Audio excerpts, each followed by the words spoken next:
செந்தில் பாலாஜியும் அவர் உள்பட 7 பேர் மேலும் மீது லஞ்ச ஒழிப்புத்துறையினர் எஃப்ஐஆர் பதிவு செஞ்சாங்க. 41 இடங்கள்ல அதிரடி சோதனை நடத்தினாங்க.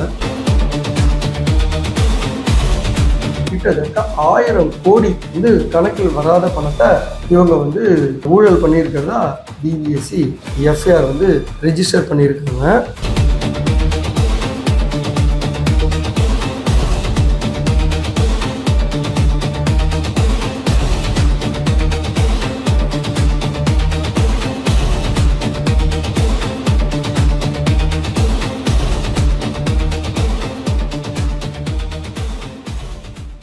வணக்கம் HKS வாய்ஸ் மீடியா நேயர்களே, இன்றைய அதிரடி அரசியல் பார்வையில் உங்களை எல்லாம் சந்திக்கிறதுல ரொம்ப சந்தோஷம். இன்னைக்கு என்ன விஷயம் நம்ம பார்க்க போறோம்னா, செந்தில் பாலாஜியும் அவர் உள்பட 7 பேர் மேலும் மீது லஞ்ச ஒழிப்புத்துறையினர் எஃப்ஐஆர் பதிவு செஞ்சாங்க. பதிவு செஞ்சுட்டு பார்த்தீங்கன்னா 41 இடங்கள்ல அதிரடி சோதனை நடத்தினாங்க. அதுல எந்தெந்த டிஸ்ட்ரிக்ட்ல சோதனை நடத்தப்பட்டது அப்படின்னா, சென்னை, கோயம்புத்தூர், தஞ்சாவூர், நீலகிரி, ஈரோடு, திருப்பூர், நாமக்கல், இது போல 14 டிஸ்ட்ரிக்ட்ல பார்த்தீங்கன்னா சோதனை நடைபெற்றது. அதுல குறிப்பா செந்தில் பாலாஜி அவர்களுடைய பூர்வீக வீடான கரூர்ல இருக்க ராமேஸ்வரப்பட்டியில செந்தில் பாலாஜி வீட்லயும் அவர்கள் பெற்றோரிடமும் விசாரணை நடைபெற்றது.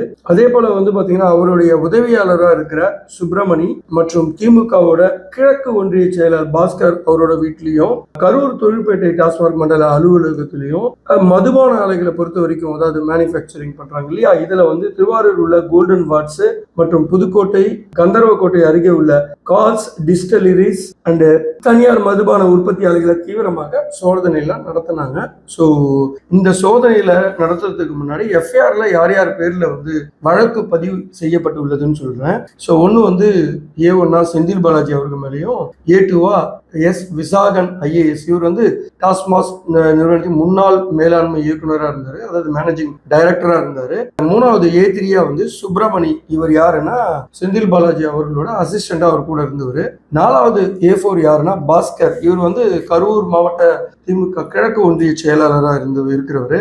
அதன் பிறகு A5 பாத்தீங்கன்னா ரமேஷ் மற்றும் கார்த்திக், இவங்க 2 பேருமே பாத்தீங்கன்னா கரூரை சேர்ந்தவங்க, செந்தில் பாலாஜியோட கையாட்கள் அப்படின்னு சொல்லப்படுது. A6 பாத்தீங்கன்னா டாஸ்மாக் மூத்த அதிகாரிகள், அதாவது மண்டல மேலாளர்கள் மற்றும் கொள்முதல் பிரிவு அதிகாரிகளா இருந்தாங்க. 7வதா பாத்தீங்கன்னா தனியார் மதுபான ஆலைகள், அதாவது Golden Vats and Kals Distilleries, இவங்க எல்லாம் பாத்தீங்கன்னா 7வதா சேர்த்திருந்தாங்க. சரி, குறிப்பா இந்த வழக்கு எதுக்காக தாக்கல் செய்யப்பட்டதுன்னா, டாஸ்மார்க்ல மதுபானங்களை கொள்முதல் செய்யறதுலையும், அதே போல பார் லைசன்ஸ் டெண்டர் முறைகேடுகளையும் வச்சு வருமானத்துக்கு அதிகமாக சொத்து சேர்த்ததாக இவங்க 7 பேர் மீது வழக்கு போடப்பட்டது. இதுல குறிப்பா பாத்தீங்கன்னா எந்த துறையிலையும் எடுத்துக்கிட்டாலும் டெண்டர் என்ற பேர்ல பார்ட்டி ஃபண்ட் கொடுக்குறாங்க இல்லையா. இதே சட்டசபையில பாத்தீங்கன்னா முதல்வர் அவர்கள் பார்ட்டி ஃபண்டுன்னு ஒரு வார்த்தை சொன்னதுக்காக எதிர்கட்சியை சேர்ந்த, அதாவது உதயநிதி ஸ்டாலின் அவர்களும் அவரோட எம்எல்ஏக்களும் பாத்தீங்கன்னா வெளிநடப்பு செய்தாங்க. எதுக்காக? பார்ட்டி ஃபண்டுனா எப்படி சொல்றீங்க, கரெக்டா சொல்லுங்க, ஆதாரத்தோடு சொல்லுங்க அப்படின்றதால பயங்கரமான வாக்குவாதம் நடத்தினாங்க இல்லையா. ஸோ பர்டிகுலரா இந்த டாஸ்மார்க்ல தான் பார்ட்டி ஃபண்ட் நிறைய பணம் போயிருக்கு. அந்த பணத்தோட போன வழிமுறையை கண்டுபிடிக்கிறதுக்கு தான் முக்கியமா இந்த வழக்கு தாக்கல் செய்யப்பட்டதா நான் கருதுறேன். ஸோ அதே நேரத்தில் செந்தில் பாலாஜி அவர் மேல ஏன் இந்த நடவடிக்கை எடுக்கணும், ஏன் அவர் சிறைசாலைக்கு போய் ஆகணும்னா, அவர் கடந்த ஆட்சி காலத்துல பாத்தீங்கன்னா ஆட்சியாளர்களுக்கு மிகவும் சப்போர்ட்டா இருந்தார். அதாவது அந்த ஆட்சிக்கு எதிராக யாரெல்லாம் செயல்படுறாங்க, எதிர்கட்சிகள், இவங்களை எல்லாம் அதிகாத துஷ்பிரயோகம் செஞ்சு மிக கடுமையா நடந்துகிட்டாரு. ஸோ குறிப்பா பாத்தீங்கன்னா நம்ம முதல்வர் அவர்கள் தேர்தலுக்கு பிரச்சாரத்துக்கு கரூருக்கு போகும்போது மிகப்பெரிய பாதக செயலான 41 பேர் செத்தாலும் பரவாயில்ல அப்படின்ற அடிப்படையில செயல்பட்டதா முதல்வர் அவர்கள் நம்புறாரு. இப்படி ஒரு கொடுங்கோல மனம் படைத்த செந்தில் பாலாஜி எல்லாம் விட்டு வைக்கவே கூடாது. தவறு செய்துட்டு இவ்வளவு தைரியமா இருக்காங்களா அப்படின்றதுதான் அவருடைய எண்ணங்கள். அதுல குறிப்பா கடந்த ஆட்சி காலத்துல யார் யாரெல்லாம் ரொம்ப ஆட்டம் அதிகமா போட்டது அப்படின்னு தான் முதல்ல அவங்க களை எடுக்கிறாங்க. அதுல செந்தில் பாலாஜி, KN நேரு, ஏவா வேலு, சேகர் பாபு, சிவசங்கரன், இவங்கெல்லாம் பாத்தீங்கன்னா மிகவும் அதிகமா ஆட்டம் போட்டவங்க. ஸோ அந்த அவங்களெல்லாம் ஒவ்வொருத்தரையா களை எடுக்கணும் அப்படின்றது தான் இன்றைய முதல்வர் திரு ஜோசப் விஜய் அவர்களோட முழு மூச்சியா இருக்கு. சரி, இவங்க இதுல எப்படி எல்லாம் கொள்ளடிச்சாங்க அப்படின்னு நம்ம பார்க்கலாம். அப்படின்னா இதுல தனியார் மதுபான ஆலைகள் இருக்கு இல்லையா, கோல்டன் வாட்ஸ் பிரைவேட் லிமிடெட், அந்த கால்ஸ் டிஸ்டிலரிஸ் இருக்காங்க இல்லையா, இவங்க 2 பேரோட சப்போர்ட்ல மிகப்பெரிய வந்து ஊழல் பண்ணியிருக்காங்க. அதுல குறிப்பா கோல்டன் வாட்ச் பிரைவேட் லிமிடெட் வந்து பாத்தீங்கன்னா திரு டி.ஆர். பாலு நாடாளுமன்ற உறுப்பினராக இருக்கிற அதிமுக கட்சியை சேர்ந்தவர். இவரோட கம்பெனி தான் இந்த கோல்டன் வாட்ச் பிரைவேட் லிமிடெட். சரி, இந்த கம்பெனிக்கு நேத்து வந்து ஏன் ரெய்டு போனாங்க அப்படின்றதையும் நம்ம பார்த்துடலாம். பொதுவா வந்து இவங்க எப்படி வந்து கணக்கு காட்டுறாங்க அப்படின்னா, மது ஆலைகள்ல தயார் பண்றாங்க இல்லையா, இந்த மது ஆலைகள்ல தயார் பண்ற பொருட்கள்ல வந்து பாட்டில் இருக்கு, லேபிள் இருக்கு, மூடி இருக்கு. ஸோ இதெல்லாம் வந்து ப்ரெக்யூர்மெண்ட் பண்றாங்கல்ல, இந்த ப்ரெக்யூர்மெண்ட் பண்றதுக்கு வந்து பாத்தீங்கன்னா ஷெல் கம்பெனி அப்படின்னு சொல்லுவாங்க. இந்த ஷெல் கம்பெனி எப்படின்னா பேப்பர் அளவில் தான் இருக்கும். இதுக்கு ஒரு ஆஃபீஸோ ஸ்டாஃபோ மூலப்பொருள் பை பண்ணுறதோ எதுவுமே இருக்காது. ஆனால் இந்த ஷெல் கம்பெனி மூலியமாக தான் இவங்க என்ன பண்ணுறாங்க, கணக்கு காட்டுறாங்க. எப்படின்னா இந்த ஆஃபீஸில் இருந்து தான் இந்த பாட்டில் வாங்கணும், இந்த லேபிள் வாங்கணும், இந்த மூடி தயார் பண்ணணும்னு சொல்லி போலியா ஒரு கம்பெனியை தயார் பண்றாங்க. இந்த கம்பெனிக்கு வந்து என்ன பண்றாங்கன்னா வாங்கின பணத்தை கொடுக்குற மாதிரி காட்டுறாங்க. எக்ஸாம்பிள், இப்போ பாட்டிலோட ரீசைக்கிளிங் மறுசுழற்சி பண்ணி தான் பாட்டிலை யூஸ் பண்றாங்க. அந்த பாட்டிலோட விலை 5 ரூபா தான் இருக்கும் ரீசைக்கிளிங் பண்ணுது. ஆனா புதுசா வாங்கின மாதிரி 30 ரூபா 20 ரூபாலேருந்து 30 ரூபா கணக்கு கட்டுறாங்களாம். ஸோ இந்த 20 ரூபாலேருந்து 30 ரூபா, ஆனா இந்த கம்பெனிக்கு 30 ரூபா டிரான்ஸ்ஃபர் பண்றாங்க அப்படின்னா இந்த பணம் வந்து 30 ரூபாய் வேலை 5 ரூபாய் எடுத்துக்கிட்டு மீதி 25 ரூபாய் என்ன பண்ணுவாங்க அப்படின்னா இந்த கம்பெனிக்கு 30 ரூபா போட்டுறாங்களா, இந்த கம்பெனில இருந்து மற்ற அக்கௌண்ட்டுக்கு சிறுக பிரிச்சிருவாங்க. அதாவது பர்டிகுலர் ஒரு அக்கௌண்ட்டா அதை வந்து காட்ட முடியாது. மல்டி அக்கௌண்ட்ல இவங்களுக்கு வேண்டப்பட்ட அக்கௌண்ட்ல இங்க இருந்து அவங்க மூலப்பொருள் எடுத்த மாதிரி பிரிச்சு எல்லாருக்கும் அனுப்பிடுவாங்க. செக் கொடுத்துருவாங்க, இல்ல ஆன்லைன் டிரான்ஸ்ஃபர் பண்ணுவாங்க, இல்ல கேஷ் வித்ரா பண்ணுவாங்க. ஸோ இப்படி வித்ரா பண்றதை கொண்டு போய் தான் கணக்கில் வராத பணம் தான் பார்ட்டி ஃபண்டுன்னு கொடுக்கறது. இந்த ஊழலுக்கெல்லாம் சப்போர்ட் பண்றது யாரோ அவங்களுக்கெல்லாம் அதிகாரிகளுக்கெல்லாம் கொடுக்கறது. இப்படி வந்து கையாடல் பண்ண பணம் தான் இந்த பணம். இந்த பணத்தை தான் கருப்பு பணத்தை தான் வெள்ளையாக்குறாங்க. ஸோ இப்படி வெள்ளையாக்குறத பணத்தை தான் கண்டுபிடிச்சிட்டாங்க. இதெல்லாம் எப்படி பண்றாங்க அப்படின்றத கண்டுபிடிச்சிட்டாங்க. ரெண்டாவது, இந்த செயல்படாத கம்பெனி ஷெல் கம்பெனின்னு சொல்றோம் இல்லையா, அதே போல மதுபான ஆலைகள்ல தயாரிக்கிறது இருக்கு இல்லையா, இது எல்லாமே வந்து பாத்தீங்கன்னா அந்தந்த டிஸ்ட்ரிக்ட்டுக்கு அந்தந்த சில்லறை வியாபாரத்துக்கு போகுது இல்லையா, இதுக்கு டிரான்ஸ்போர்ட்டே வந்து பாத்தீங்கன்னா தகுதி இல்லாதவங்களுக்கு இவங்க வந்து கொடுத்துருவாங்க. ஸோ இதன் மூலியமா 10 ரூபாய் ஒரு டிரான்ஸ்போர்ட்டுக்கு ஆகுதுன்னா 30 ரூபாவை கணக்கு காட்டுறது.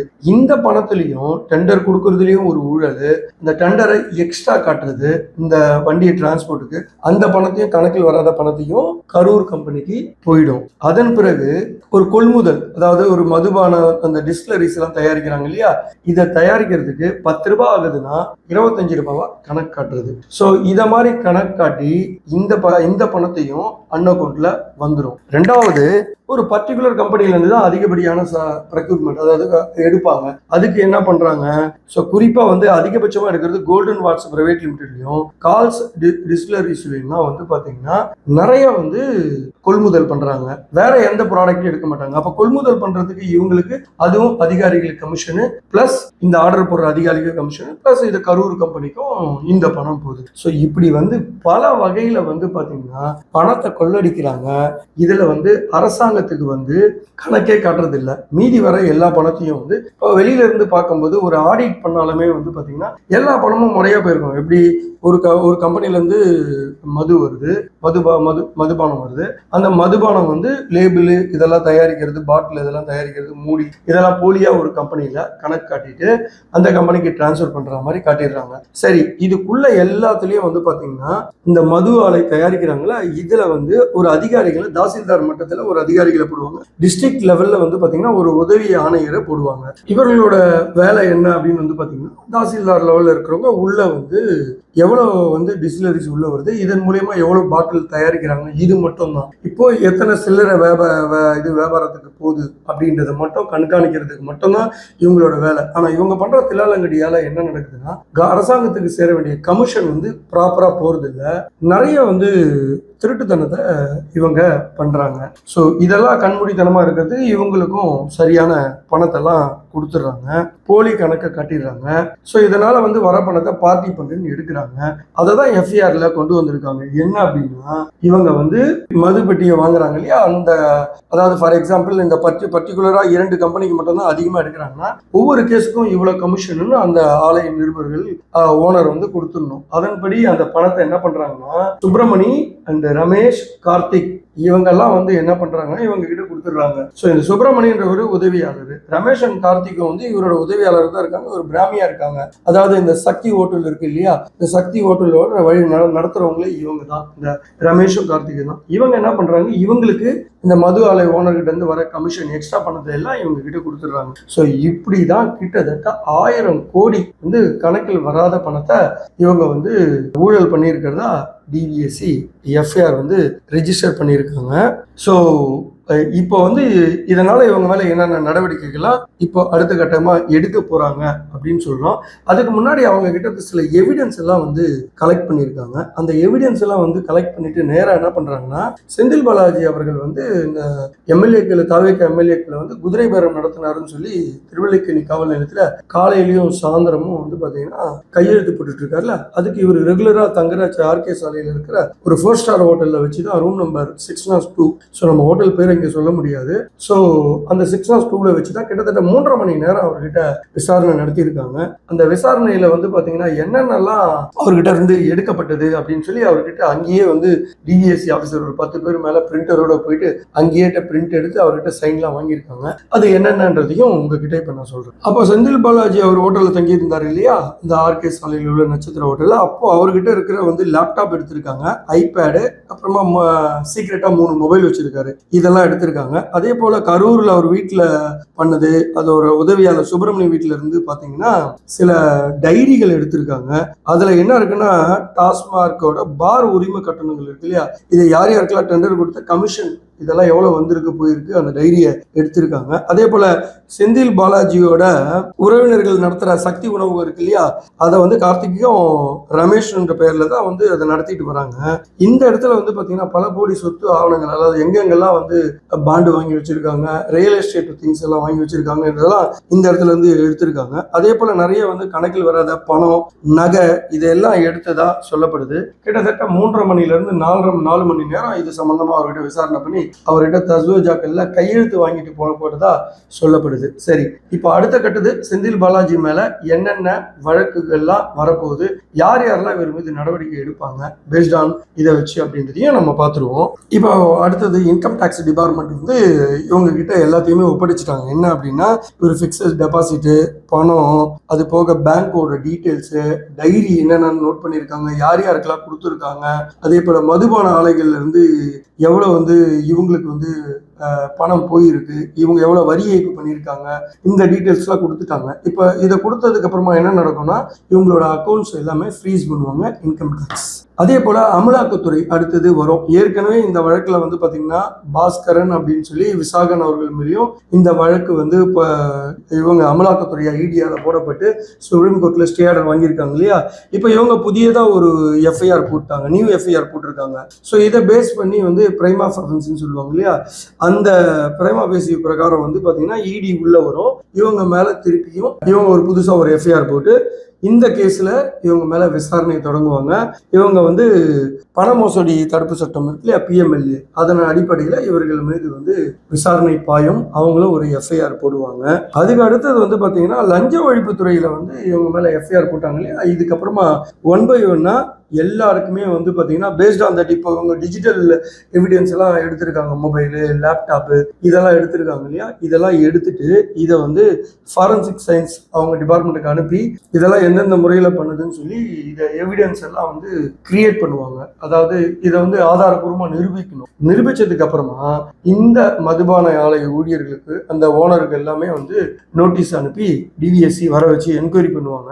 அதே போல இந்த டாஸ்மார்க் மண்டல மேலாளர்கள்லாம் இருக்காங்க இல்லையா, இவங்களுக்கு அந்த திரு விசாகன் ஐஏஎஸ் அவருக்கு இவங்களுக்கெல்லாம் நோட்டீஸ் அனுப்பி, அதாவது சம்மன் அனுப்பி ஒவ்வொருத்தரையா விசாரிச்சுட்டு தேவைப்பட்டா இவங்க எல்லாரையுமே கைது பண்ணுவாங்க அப்படின்றதுதான் இந்த வழக்கோட முடிவு. ஸோ இப்போ தற்போது இந்த வழக்கோட பிரச்சனையை அறிஞ்சிட்டு தான் திரு செந்தில் பாலாஜி அவர்கள் சென்னை உயர்நீதிமன்றத்தில் முன்ஜாமீன் மனு போட்டிருக்காரு. ஏன்னா கண்டிப்பா அவருக்கு தெரியும் இந்த எவிடன்ஸ் எல்லாம் ரொம்ப பலமா இருக்கு, அதே நேரத்துல தன்னை கைது செய்வாங்கன்றது அவர் முன்கூட்டியே அறிஞ்சிட்டு முன்ஜாமீன் போயிருக்காரு. பட் முன்ஜாமீன் வந்து சென்னை உயர்நீதிமன்றம் டிஸ்மிஸ் செய்யப்பட்டதா நான் அறிகிறேன். ஸோ பார்க்கலாம் இந்த கேஸோட ஃபர்தர் இது எப்படி இருக்க போகுது. ஏன் அப்படின்னா இந்த பார்ட்டி ஃபண்டு வாங்கினதுன்னு ஊர்ஜிதப்படுத்திட்டாவே ஆட்டோமேட்டிக்கா இந்த பார்ட்டி ஃபண்டு யாரு, திமுக தலைவர் திரு மு க ஸ்டாலின் அவர்களும் திரு உதயநிதி ஸ்டாலின் அவர்களும் இந்த கேஸில் இணைக்கப்படுவாங்க அப்படின்னு சொல்லப்படுது. ஸோ சட்ட வழிமுறைகள் இன்னும் நிறைய இருக்கு. ஸோ ஒவ்வொன்றா நடந்துட்டு இதோட முடிவுகள் எப்படி இருக்குன்றத பொறுத்திருந்து பார்க்கலாம். இதே போல அடுத்த வீடியோவில் உங்களை சந்திக்கும் வரை உங்களிடமிருந்து விடைபெறுவது உங்கள் HKS. நன்றி, வணக்கம்.